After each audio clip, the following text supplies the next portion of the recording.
Baby तो stage पे है, इसके पास कैसे पहुंचूंगा? भिक्षाम देहि। क्षमा कीजिएगा ऋषि मुनि, मैं इस रेखा को पार नहीं कर सकती। ये एक साधु का अपमान है बालिक। यदि भिक्षा देना चाहती हो तो इस रेखा के इस ओर आकर दो। ये तो अरमान नहीं है।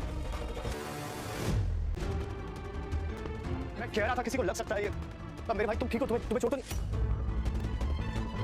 सीरियल ये रिश्ता क्या कहलाता है के आने वाले एपिसोड होने वाले हैं ज़बरदस्त। दोस्तों आने वाले एपिसोड में आप देखेंगे कि उधर अभीरा जो होती है उसको उठाने के लिए युवराज पहुंच जाता है। भेष बदल कर वो युवराज हमला कर देता है अरमान पर। अरमान को पहले बेहोश कर देता है इंजेक्शन लगाकर।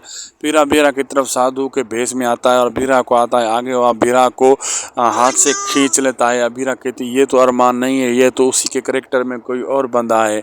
फिर वो अभीरा को खींच कर वहाँ से ले जाने की कोशिश कर रहा होता है। और अब आगे देखना मज़ेदार होगा कि क्या होने वाला है। वीडियो अच्छी लगी तो लाइक शेयर सब्सक्राइब करना न भूलिएगा। मिलते हैं आपसे अगली एक ज़बरदस्त धमाकेदार बेहतरीन से बेहतरीन अच्छी से अच्छी वीडियोज़ में।